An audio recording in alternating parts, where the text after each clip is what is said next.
Welcome to நலம் தானா viewers. இன்னைக்கு அவளும் நிலக்கடலையும் வச்சு உருண்டை ஸ்வீட் உருண்டை செய்ய போகிறோம். அதுக்கு நெய்யில் 1 கப் அவள் எடுத்துக்கிட்டு அதை வறுத்து நான் வச்சுட்டேன். இதை மிக்சியில் அதே மாதிரி நிலக்கடலையும் 1/4 கப்பு எடுத்துருக்கேன். நம்ம கூடவும் எடுத்துக்கலாம், பொட்டுக்கல்ல கூட நிலக்கடலைக்கு பதிலாக எடுத்துக்கிறதா எடுத்துக்கலாம்.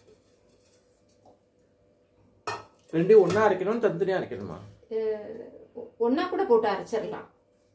நான் கொஞ்சம் இது கொள்ளுமோ என்னவோ தெரியல, அதனால இதை தனியாக அதை தனியாக அரைச்சிக்கிட்டு மிக்ஸ் பண்ணிக்க வேண்டியதான். எப்படி இருந்தாலும் வெள்ளைப்பாக்கு வச்சு போட போகிறோம். அரைக்க போகிறீங்க. இப்போ இதை அரைச்சி இதில் நல்லா ரவை டைப்புக்கு அரைப்பட்டுருச்சு.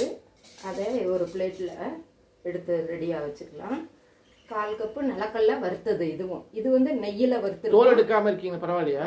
பரவாயில்ல, நல்லதுதான். அதனால இதையும் அரைச்சு இதோட கலந்துக்கலாம். வெல்லம் தனியாக பாகா? வெல்லம் பாகு கூட காய்ச்சணும்னு அவசியம் இல்லை. தண்ணி ஊற்றி மட்டும் கொஞ்சம் மெல்ட் ஆச்சுனாவே போதும். கொதிக்க விட்டா போதும். அரைச்சாச்சு. இதையும் இந்த பவுடரோட வைக்கணுமா? பவுடர் நல்லா கொஞ்சம் பவுடராகவே, அதாவது ரொம்ப நைஸ் பவுடரா வரணும்னா, அதாவது சலிக்காத அளவுக்கு வறுத்து அரைச்சு சலிக்க மாட்டீங்க இல்லையா? சலிக்க வேண்டியதில்லை. எல்லாம் அப்படியே சாப்பிட திங்ஸ் தானே இது. வேணும்னா நம்ம தேங்காய் கூட இதில் கொஞ்சமாக கலந்துக்கிறதா கலந்துக்கலாம். நான் அன்னைக்கு கலக்கல. கொஞ்சம் முந்திரி பருப்பு நல்லா பெருசு பெருசாகவே நெய்யில் வறுத்து ரெடியாக எடுத்து வச்சுக்கலாம். இது இப்போ 3/4 கப்புக்கு அளவுக்கு வெல்லம் எடுத்து போட்டிருக்கேன். இதில் ஒரு 1/4 கப்பு தண்ணி. இப்போ அடுப்பத்தை வச்சு இது கொதிச்சா போதும்.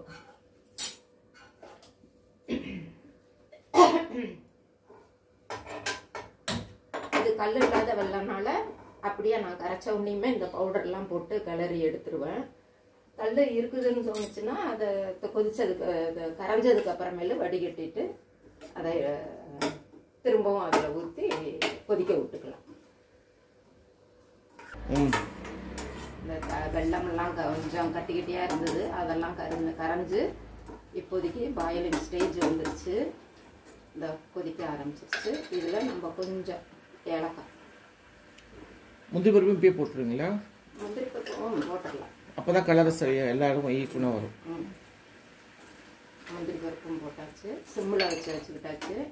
ஒரு சிட்டிகை உப்பும் இதில் போட்டுட்டேன். நான் சூடு ஏறிடுச்சு. இதில்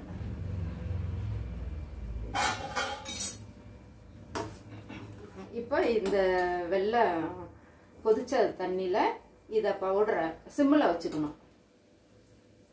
நம்ம கையை பொறுக்கிற சூடு தாங்காது, அதுக்காக தான் வேற. இதை போட்டு கிளறி விட்டுக்கிட்டே இருந்தோம்னா ஓரளவுக்கு நல்லா கொஞ்சம் கெட்டியமாக வரும். அதை எடுத்து நம்ம உருண்டையாக பிடிச்சி வச்சு சாப்பிட வேண்டியதுதான். நமக்கு தேங்காய் பிடிக்கும்னா தேங்காய் கூட நெய்யில் வறுத்துட்டு அதையும் இந்த மிக்சி அவள் அரைக்கிறப்ப அதையும் போட்டு அரைச்சிட்டு இதில் கலந்துக்கலாம். தேங்காய் போட்டோம்னா வறுக்கிறதுனால ஒரு 2-3 நாளைக்கு கூட நல்லா இருக்கும். இது தேங்காய் போடாம இப்படி செய்யறதுனால இது பல்லுப்புள்ள கூட போடலாம். தேங்காய் இலங்காய் உருண்டை அப்படின்னு செய்வாங்க அந்த காலத்துல. அதுல பல்லுப்பெல்லாம் போடுவோம். இதுல ரொம்ப நெய் கூட வேண்டியதில்லை. ஒரு 2 சின்ன ஸ்பூன் அவ்வளோ நெய்யை வறுத்துருக்கோம். அவ்வளோ நல்ல வாசமாக தான் இருக்கும். இதை பாருங்க, உடனே கெட்டி போட்டுச்சு. சும்மா இப்போ ஒரு தட்டில் மாற்றிக்கிட்டு, கடலையும் வறுத்தது தான், அவளும் வறுத்தது தான், வெல்லமும் கொஞ்சமாக தண்ணி ஊற்றி தான் கரைச்சிருக்கிறோம். முந்திரி பருப்பு ஏலக்காயெல்லாம் போட்டாச்சு. இப்போ இந்த தட்டில் மாற்றினதுக்கப்புறம் உருண்டை பிடிக்க வேண்டியது. உருண்டையாக பிடிச்சி பர்ஃபி மாதிரி வேணும்னா கூட இந்த தட்டில் நெய் தடவி கொஞ்சம் அதில் போட்டு உடனே தட்டிட்டு பார் மாதிரி ஸ்லைஸாக போட்டு கூட எடுத்து சாப்பிடலாம். அப்படியும் எடுத்து சாப்பிடலாம். இது ஹெல்த்தியான ஃபுட்டு. அதுக்காக பிள்ளைங்களுக்கெல்லாம் திடீர்னு ஸ்வீட் ஏதாவது வேணும்னா கூட இது மாதிரி செஞ்சு உடனே கொடுத்துடலாம்.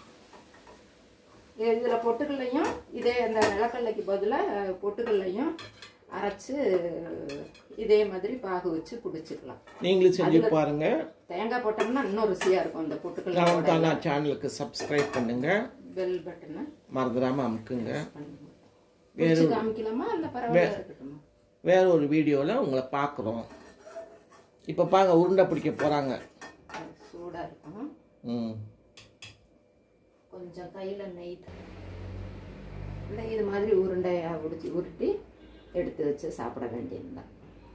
நீங்களும் செஞ்சு பாருங்கள்.